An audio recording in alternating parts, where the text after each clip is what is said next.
Well, the lies were exposed, and Trump has seen how this scandal has rocked his poll numbers.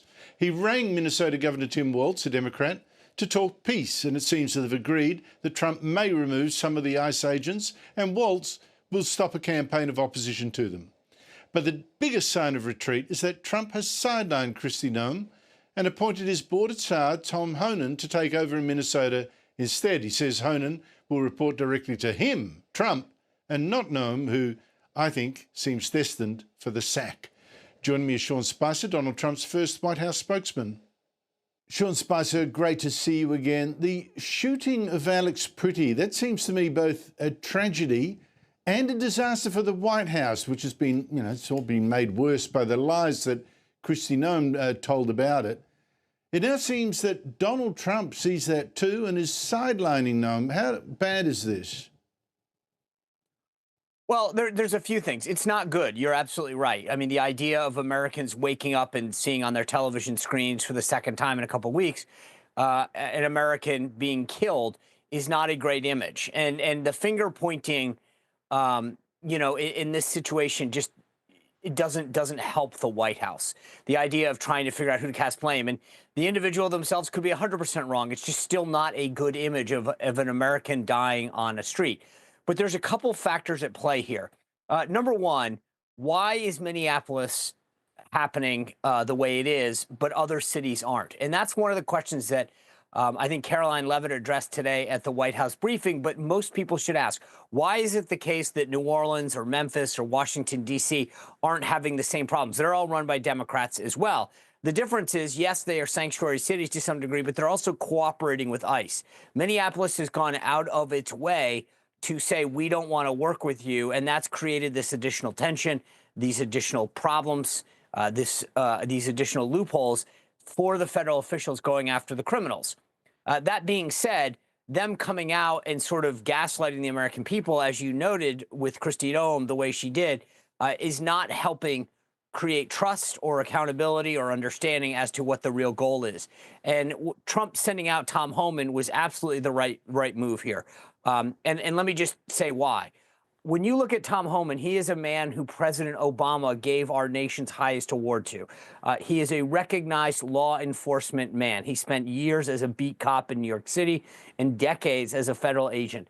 He has the bona fides and the credibility to go out and address the issues of ICE and detainment and going after criminals in a very sort of professional way, one that, frankly, Kristi Noem lacks. Well, that's very interesting. What does it say about Kristi Noem? Is she finished then in the long term? I mean, it's quite extraordinary how Tom Homan has been put in charge of essentially her operation. I mean, she's the ultimate say in it. But now this Tom Homan is going to be reporting directly to Donald Trump, as the president himself said, made very clear. Yeah, look, first of all, let's just to fill your viewers on a little palace intrigue. There had been rumors of a lot of tension between Homan and Noem for quite some time. Homan, as I said, is a well-established law enforcement guy who's got strong bona fides dealing with the border, immigration, customs enforcement, that whole deal. So for him, this is in his wheelhouse. Noem, yes, she was a governor, but she's no law enforcement experience, no border experience. I mean, the DHS secretary deals with a lot. They've got the Coast Guard, TSA, all of these various entities, the Secret Service, under their purview. It's a big managerial job. But when it comes to the actual border, Tom Homan is the right guy to be addressing this. And I think the president, not only in the tweet that he sent out this morning, acknowledging that Tom would be going, but made it very clear, and this is something that didn't get a lot of attention, Andrew. He said Homan, who hasn't been involved up till yet, it was almost to say Homan's got clean hands. He can go in and be an honest broker, an honest agent, whereas Noem had sort of created some tension and some concern about her previous statements going back to Renee Good's incident in Minneapolis just a few days prior to that. So I think the reason that he sent Homan in is to be that honest broker, a guy with credentials. But also, one of the things that I talked about earlier today in the U.S.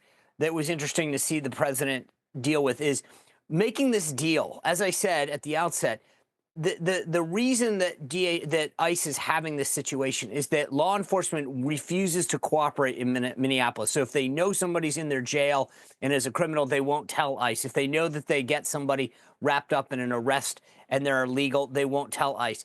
And what I think the president needed to do, and he clearly was making that overture today with Governor Tim Walz of Minnesota, was to say, how about we come to a deal? You work with our guys to go after known criminals, people that are in your city, in your state, that have criminal records, and we will back off doing what we had to because you wouldn't work with us in the first place. If they can both agree to that, I think the temperature gets taken down, ICE gets to continue doing what it's doing. Walz gets a victory by seeing thousands of these agents probably leave Minneapolis, and he can claim a political victory as well.